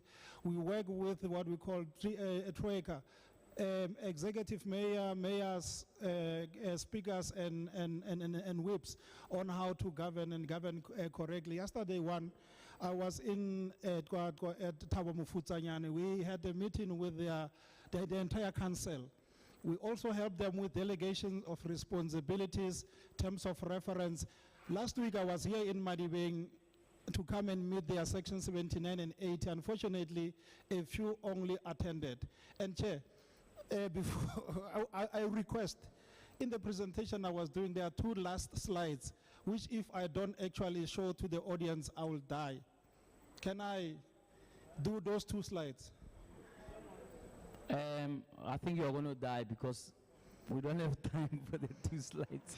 Just summarize them where you are quickly. Yeah. You see, I'm a passionate No, worker. just tell us what's in the slides. Yeah, I'm a passionate worker. You see, the last slide Yeah. is a conclusion. All right, quickly, Papa. Yeah, we borrowed it from Hole Soyinka in Nigeria. He said, Oh, when no. I was a child, for Yeah. a public or civil servant to be caught in corrupt practices, that individual will be a pariah. He will be completely rejected by the society. Yeah. He or she will not raise his or her voice in public. So he asked a question, what happened between that time and now? He said that time when public official, prisoner, a prison official or customs or municipal official caught in corruption will hide his face in shame amongst his or her peers, he or she just couldn't come out publicly. And he says today, when they come back, they get chieftaincy titles like Bumai Chief. They are received in grand styles. Cows are killed. They ride on the white horses. That is what Hole Soyinka says. And it is unfortunately, you can't see the very last slide. It is an interesting slide, but I think it is you and the audience who are missing. Thank you very much. Thank you very much. Please give them a round of applause. I'll release the panel now. House Yvonne, please. Okay, now what we're going to do now is way forward. Please listen carefully. In every table, right, you're going to come up with one action point, right? One, because remember, you can see how many tables there are. So if all of you come up with one, we're going to have a long list, right? So you buzz with the person next to you. House Yvonne is going to tell us briefly, House Yvonne, what was agreed in the last summit, and quickly what was done against each, and which ones are still without action. And those are the ones where in your groups talk about those to see whether you'll adopt any of those to be reinstated as resolutions or reaffirmed. Okay? Right, House Yvonne, over to you. Thank you so much, Program Director. Greetings to the House, protocol observed. I've been requested by the Municipal Manager of Madibeng acting to make this presentation on her behalf. And maybe start off by saying since 2019, Madibeng has engaged in a concerted effort to build government-society collaboration in fighting corruption.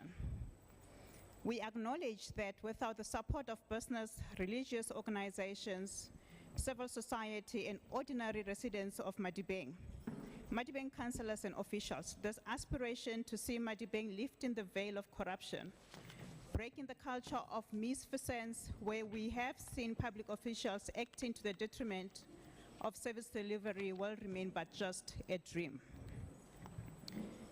I'll leave it there.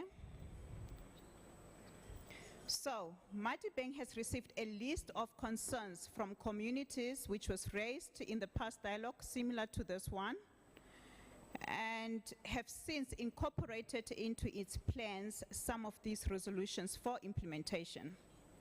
One, there was a cry from communities on failure by councillors to convene community meetings. You will agree with me when I say that since the inauguration of the new administration, community consultations have improved in material terms. The public participation processes, both for the IDP and budget processes, were a great success for the past cycle, with minor challenges here and then. Of course, there won't be a time where we will not have challenges. The turnout of community members is in large numbers as compared to the previous years. A concern was raised about inactivity around addressing UIF&W in the municipality, and Madibeng has, in partnership with Provincial Treasury, developed a UIF&W reduction plan. This plan is yet to be implemented and will be reported on in the next dialogue. Nonetheless, UIF&W has been referred to MPEC for further investigation and management in recovering irregular expenditure. I must admit, our pace on the matter does not inspire confidence, but we commit to improving and taking more action than we do currently. On the matter about councillors and officials not acting ethically and subsequent consequence management, we have a system of enforcing declarations of financial interest, which we subject to verifications and further investigations in addressing perceived or real conflict of interest. Through this process, we have in the previous period managed to unearth about 17 middle and senior managers who were registered in the National Treasury Central Supplier Database. This program was able to put a stop to that. As we know, just shortly before me, there was a presentation talking about the Public Administration Management Act, which prohibits an employee from conducting a business with the state. So the program has put a stop to that, and today none of our managers is registered on the CSD database as a supplier of government. And I think it was highlighted that it is unlawful to do both, to be both an employee and a supplier of government. In addition to that, a number of officials who were reported to have acted in gross misconduct and where we found compelling evidence are now subjected to disciplinary processes. The Madibeng Local Anti-Corruption Forum, which comprises of Madibeng community representatives and chaired by the Speaker, and we have a deputy chairperson seated here with us. They have joined our team together with other officials from Premier's office, COCTA, and other departments and municipalities all around the province to drive an anti-corruption campaign in the past 2 days as a build-up campaign to this event. And that answers the question which was previously raised to say, why are we not involving our local anti-corruption forum into activities that seeks to address anti-corruption? Through investigations which were done, the municipality, with the technical help of our integrity office and law enforcement agencies. Sorry, Osivon, can I interrupt? So the involvement of the anti-corruption forum, how many meetings since the last summit did you have with them? You can't tell us about the meeting that happened 2 days ago. I'm asking the rest of the other time, rest of the last 3 days, 3 years. So there has been inactivity in between, transitioning between the previous government, the previous council and this council. So the past 2 days we're actually resuscitating the forum and also immediately just incorporating them into the programs of the municipality. So the meetings happened in the past 2 days. All right, carry on. So through investigations which are done, the municipality with the technical help of our integrity office and the law enforcement agencies on cases referred to them, and this will respond to the question of investigating cases which are reported to the municipality. On cases referred to them are assisting in this regard. In the absence of the DPCI office, which we had, and that is the office of the Hawks, which we had invited to come and also address the gathering. In their absence, we received a report from Major General Mboto, who has the Provincial Hawks unit, updating the municipality on cases reported to them which implicate Madibeng. The following is an update we received from Major General Mboto. On the Flame IT matter, the investigation has been finalized and the docket was forwarded to the Director for Public Prosecutions in Mahikeng for a decision. The matter around irregular debit orders, the investigation was finalized. The docket has been forwarded to the Director of Public Prosecutions in Mahikeng for a decision, and the case was declined for prosecution. Theft of municipal funds, which amounted to 20 million. Accused number 1, which was the attorney, an external person who colluded with an internal employee. That attorney was sentenced to 15 years direct imprisonment. Accused number 2, who was an internal official of Madibeng, is currently before the court, and the matter was remanded to May this year. We are yet to obtain an update on this one. There was a concern around vetting and screening of employees in terms of obtaining or recruiting qualified, competent employees. I think in one of the presentations it was cited that there has been a process to authenticate qualifications of employees.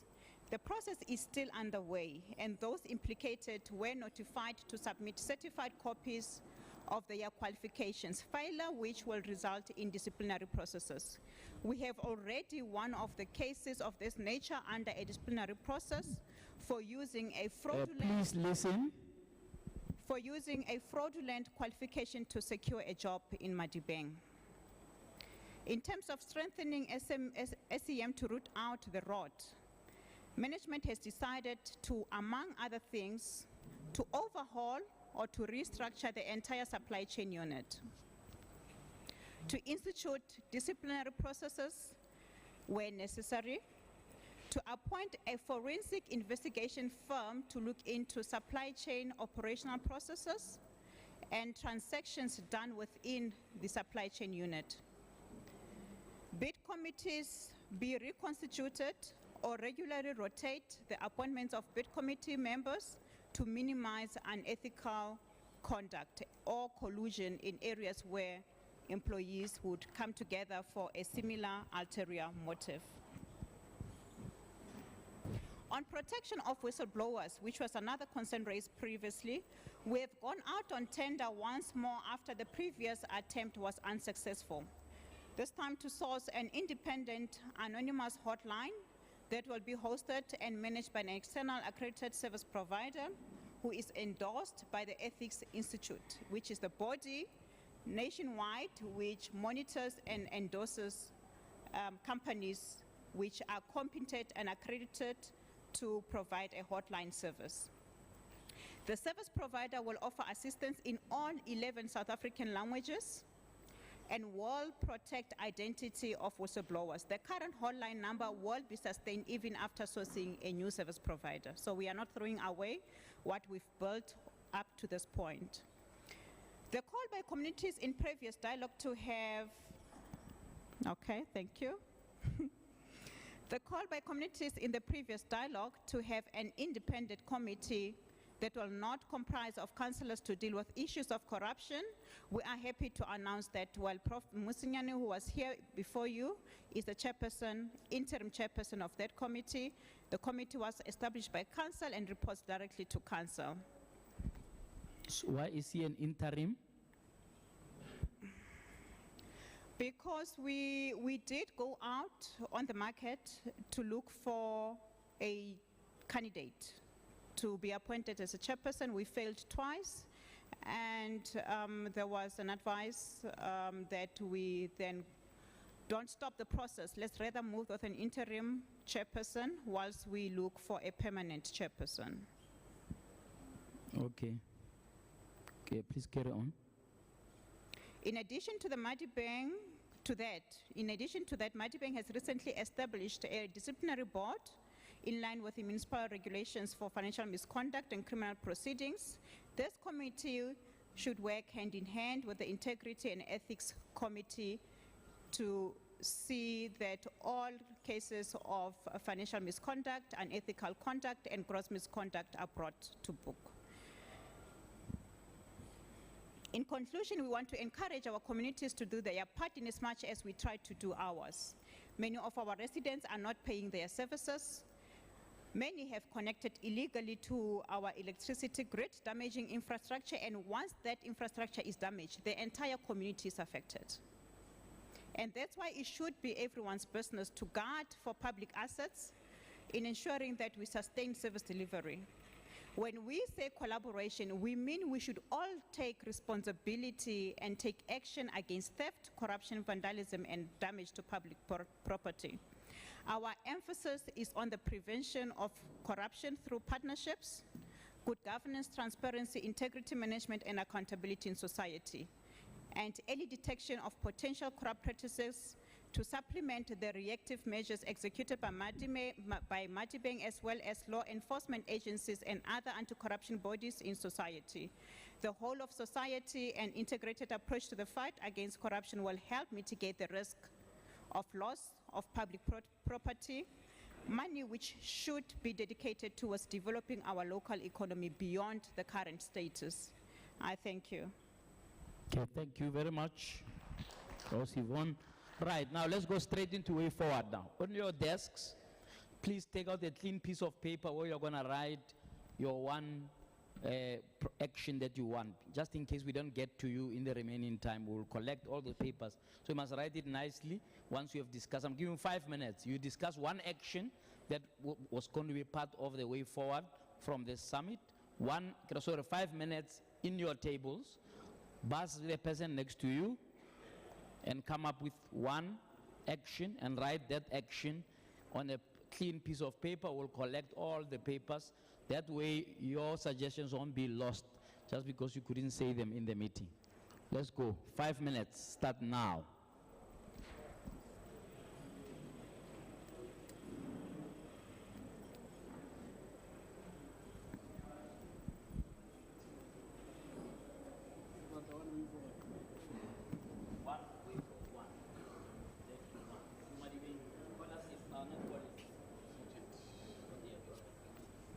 If you are listening to Madibeng FM, you can call us.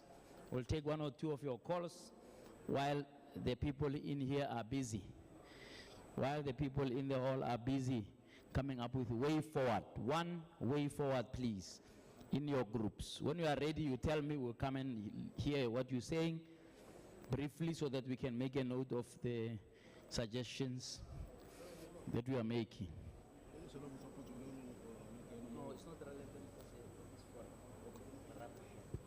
So I said, speaker must be with outside.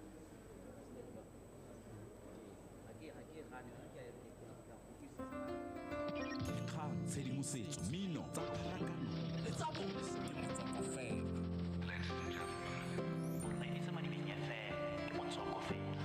Your number one radio station. Madibeng FM.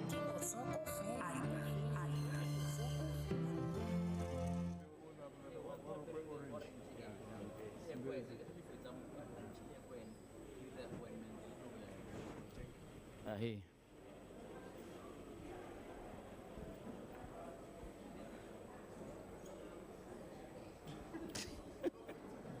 So.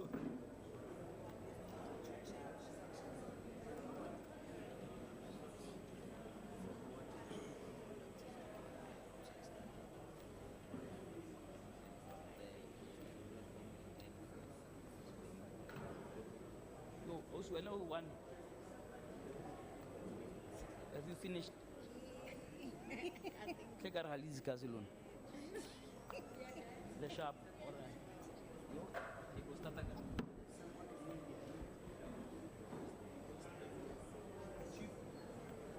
you're alone.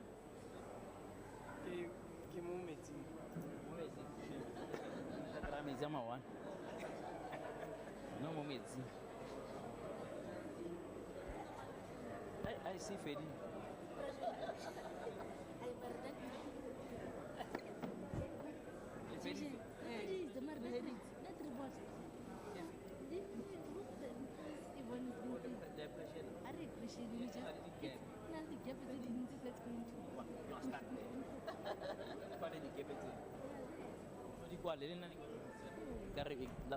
Everything.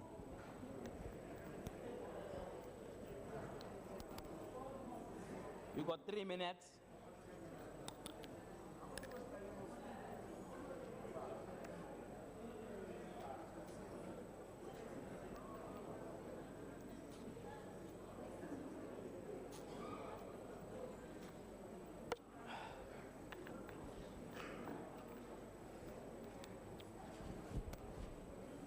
You ready with the gaps?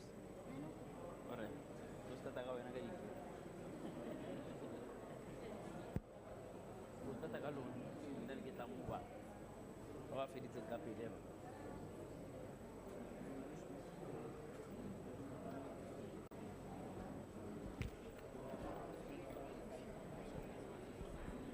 You got 1 minute.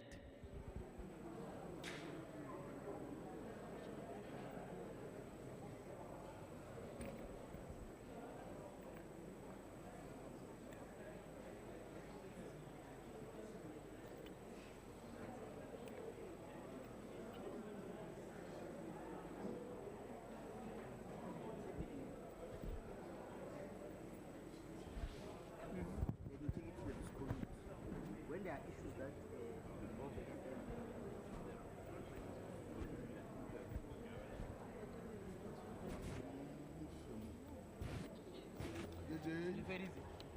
It's fine, I'll take it after you report.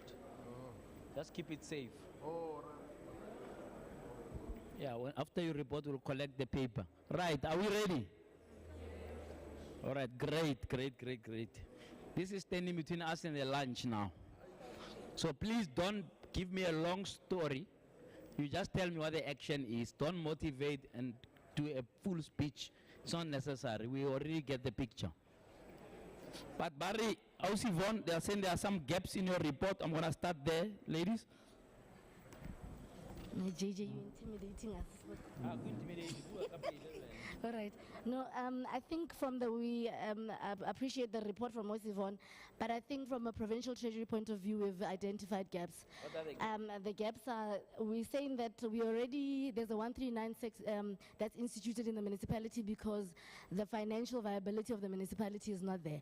So we're saying if we're going to start procuring forensic investigations where there's no money, and also I heard about hotlines, an extra hotline over and above what the other government is providing to the municipality at no cost at all.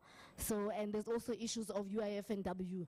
That's a very, I think in the Auditor General's report, it's showing out that the UIF is increasing. So the strategy needs to be approved. It's there, but it's not approved. And that I can confirm. So if council can approve that, it can also assist the MPEC to do the investigations. Okay, is there any other gaps? Yeah. Right, action? Yeah, the action, we say that the disciplinary board that is there, it's not functional. And all the other gaps will not be addressed if committees are there and they are not functional. Council. In council. Speaker? Is speaker still here? All right. Sorry, Zongi, please make a note. So the first one is the DC is dysfunctional and must be strengthened in order to deal with all the other gaps. That's a very serious resolution there, right? Are you ready? You guys ready? Right. Let's try to move fast. Okay, thanks, Prof. From our table, we decided that the way forward is to implement consequence management, which means those who are not abiding by the laws, they must be disciplinarily charged and criminally charged. All right. They must be charged by the DC and also criminally charged. It looks like there is very few of that happening, although there were some cases by the SIU. Right, let's hear from here. Consequence management. Okay, good. Yeah, if you are covered, you are covered. Bring. Thank you. Here, your action point. Well, essay, I don't want an essay. Action point. That's where we were thinking from. I think one of the things that's covered from that table is to intensify consequence management. Name and shame corrupt officials and politicians. So I don't know. It doesn't happen now. Named or shamed. There's no consequence management. People can do whatever they want to do. They are not named. They are not shamed. So that's what we are saying. Give me your tape. What is the name and shame? Oh, that was name. Yeah, name and shame. Okay. Name and shame. All right. All right. Who else? If you have already said consequence management, please don't bother because it's already been said. Right. Okay, thank you, Program Director. Yeah, our resolution going forward is that so long as our traditional leaders are not included into that decision making, so long as it's still been taken by the politicians, we don't see any solution. So until our traditional leaders are included, because they are the owners of that land, so long as Madibeng is more rural, is led by the traditional leaders, and we see that they are being excluded. We see only dark and dives when our leaders from the government must answer our question, you see. Yeah, thank you. Yeah. Include the traditional leaders as a belief. Right? You guys, are you ready? Right. I see many things. Thank you, JJ. It's one thing. It's actually two things. Okay, that's fine. From this group, we came up with this. We said there should be a platform of transparency formulated between councillors and community, both peer councillors and ward councillors, because there's this thing of giving information only to ward councillors and sidelining peer councillors as if they are not councillors. And it shouldn't be as per party affiliation. Because we are all here to serve our communities. All information should be accessible, including all community stakeholders should have access to those, to that information. Lastly, a report hierarchy. I don't know how to put this, but we should know how to escalate. If I've reported to this committee. If it's not taken care of, we should know exactly where to escalate. Thank you so much. Thank you. Thank you very much. Know how to escalate. So if council is given a report and doesn't deal with it, you must escalate and not be a victim of the council. Thank you very much. This is Lerato Ratlo. From our table here, we mentioned that implementation of skills audit, especially in the budget and treasury department, all staff without relevant qualifications to be dismissed. And We are just saying that do away le mmuso wa makgodu in the municipality to save us all great deal of unnecessary processes. Sure, okay. Right. Skills audit, those without qualifications must go. All right. You have anything here? All right. You are done. You are covered.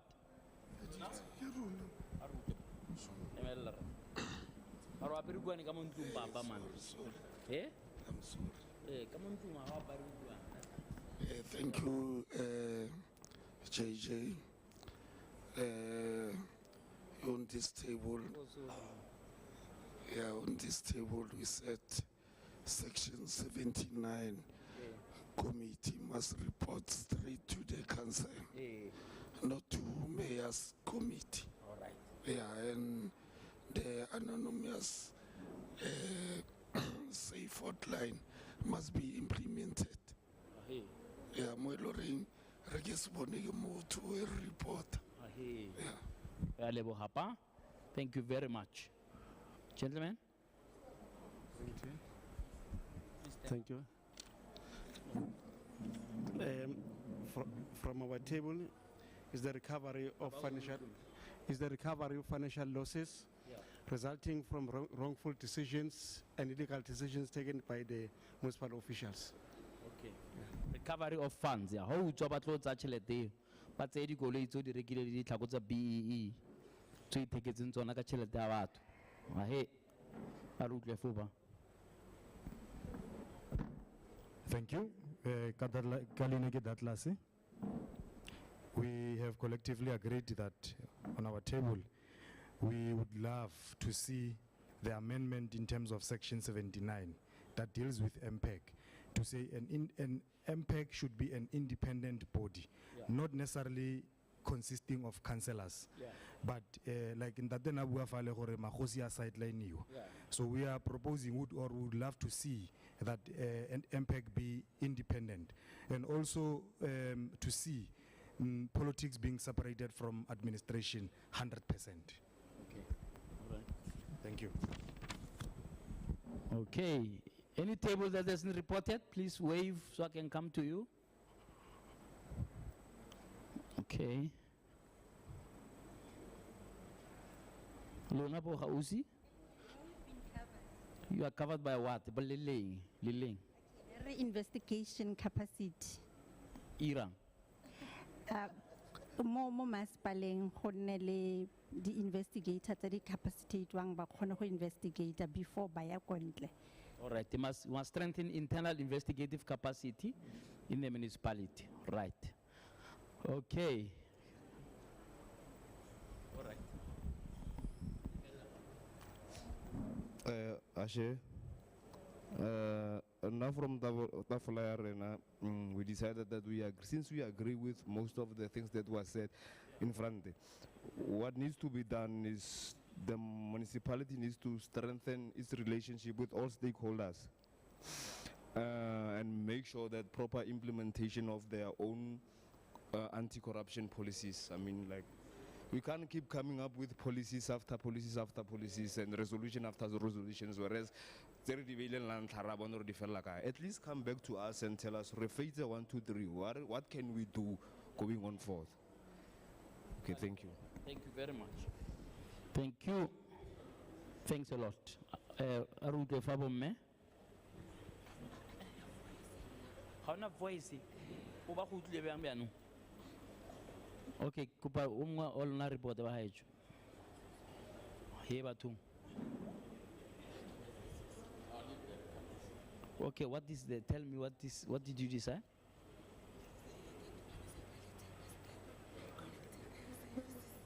Must do what?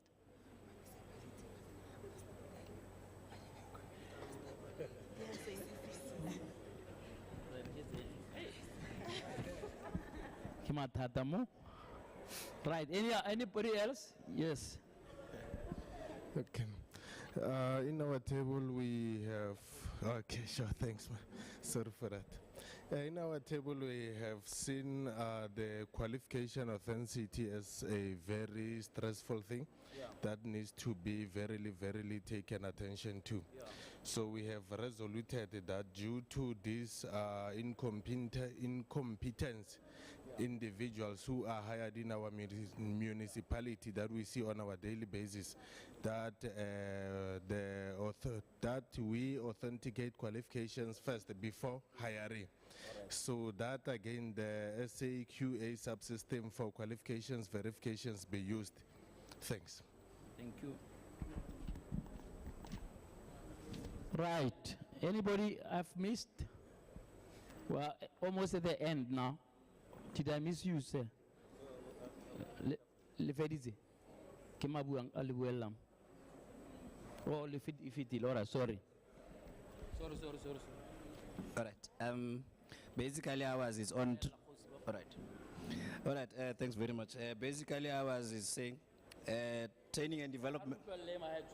Training and development, more especially on the code of conduct. And the code of conduct does not only end at the employee level, but it also have to extend to the executive authority or the councillors. They should know the norms and standards that is required within the municipality. So Thanks. training of the councillors. Training of the councillors, yes. But what about training? You got to train. Right. Anybody I've missed? Have we all reported? Luna, okay. Okay, hello JJ. Nothing much say. For us is that all the reviews of delegations for implementation must be finalized and implemented. All the reviews? Yes. Right. Thank you, sir. Thank you. All right. Give me the piece of paper. Okay, anybody I've missed? We've all reported, all right. Referees anu. You've taken key resolutions. Yes, sir. Do you want to talk? Comment. Yeah, just a comment. Good people, all right, sorry.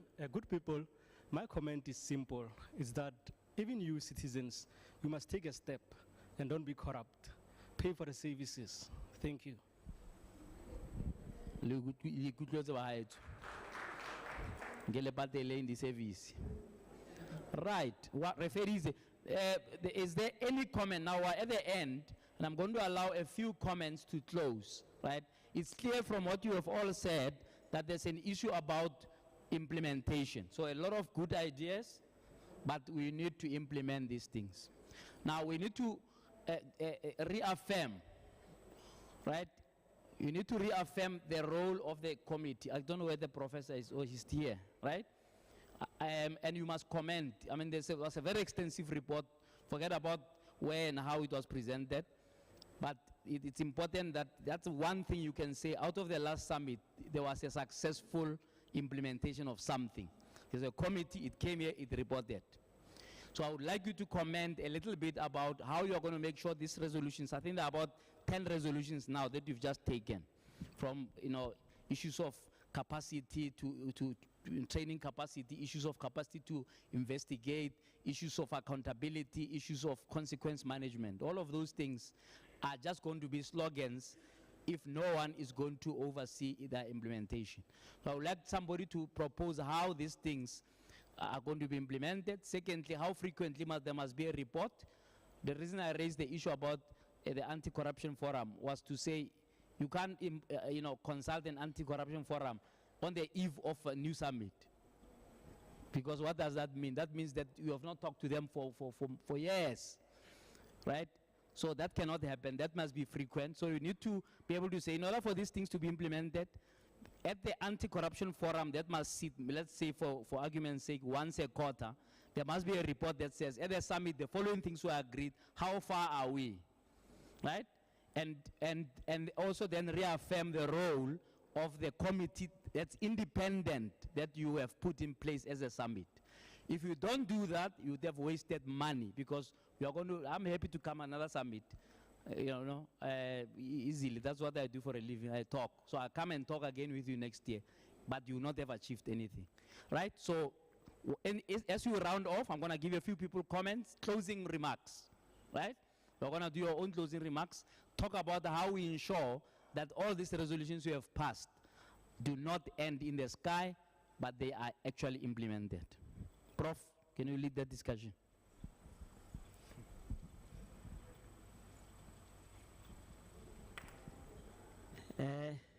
Okay. I'm sorry to be on the spot. All right, ke nahana le utlwile. We need to change. Remember, you cannot change the world, but you can change how you see the world. You cannot expect next door to change when you have not done anything to demonstrate the needs for change or the transformation. You know very well that even Lilona lo patala ditsotso, but you still complain about the municipality doing corruption. So actually you are not helping, you are the problem as well to that. So in moving forward, I will say that you need to hold municipality accountable. You need to do more than talking, because talking on its own, it does not help. There are various ways in which you can challenge, you can question, you can stand up, and to make sure that your municipality is taking action against what we have said. Thank you. Thank you very much. Is there an agreement? And if you disagree, please tell me. Is there an agreement that the municipality, right, aided by that committee that we set up the last summit, which we reaffirm its existence and work, must, on a quarterly basis, interact with the anti-corruption forum of the community to give an update on the progress of implementing these resolutions we have passed? Can I get an indication that you are in agreement? Are we in agreement? Is there anybody who's objecting to that proposal? Okay, right. The committee, the independent committee that we put in place the last summit, we reaffirm its work, and we mandate it further to continue that work in collaboration, obviously, with the council and executive, and be able to hold the council accountable on our behalf as a community. Is there anybody who disagrees with that sentiment? Do we all agree? We all agree. All right. How's Yvonne? I'm done. I'm happy to have somebody to close. Please guide me. Who's going to close? I know that there's one or two people who couldn't talk, but unfortunately, Chief Whipping. Kima? Senior Whip of Council, all right. Single whip. Single whip, this summit. Can we please give yourselves a round of applause for a good summit?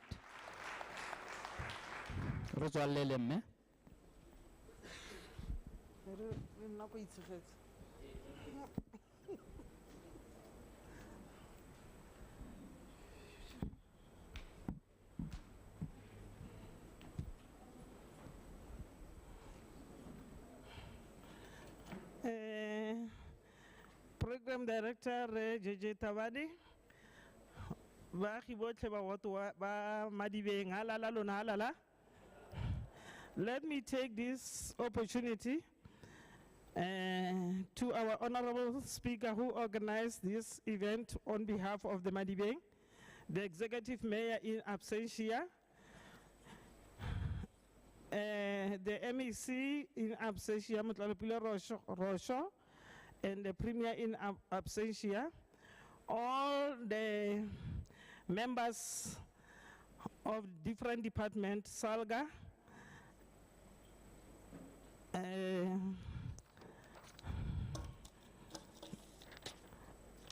all departments, Salga, SIU. Let me just go and say protocol observe, and the local authority, Bahosi Baruna. Bare lo tlotlang go le gontsi mo Madibeng wa rona mo masepaleng wa rona wa Madibeng. In short, I want to tell you that it has been an honor to be part of this wonderful event as the chief whip of Madibeng. It deemed a great honor to propose a vote of thanks to all who have helped us to make the event such a resounding success. I will tell you, corruption takes away the dignity of the people we lead in Madibeng. It denies them necessary service from the government.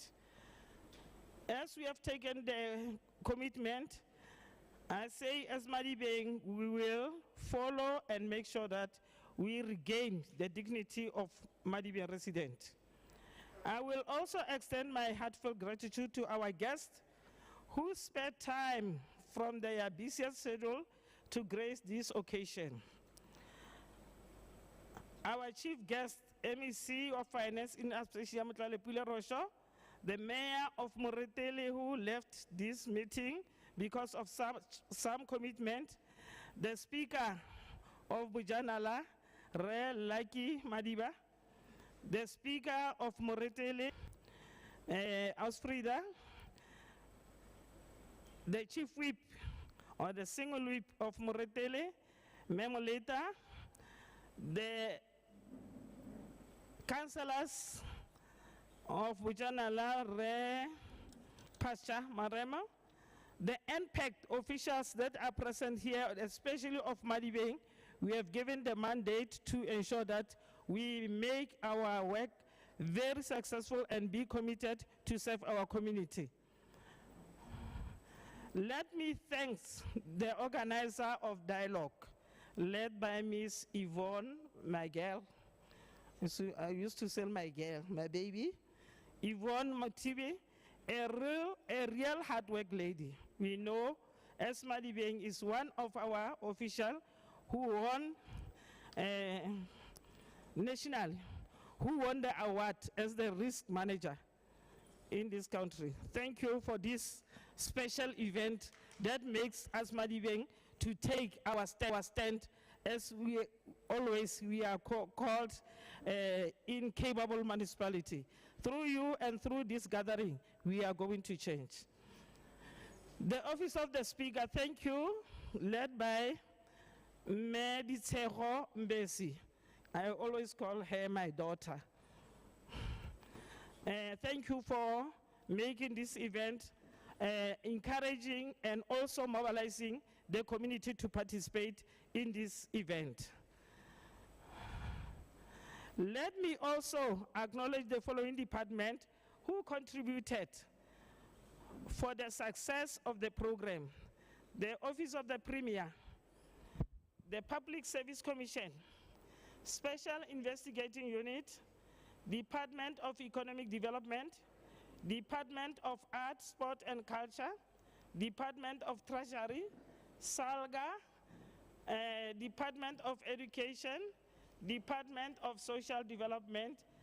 Say thanks you for the contribution you make today, so that as a municipality, the resident of municipality, we take a stand to reflect and do introspection. How do we go forward?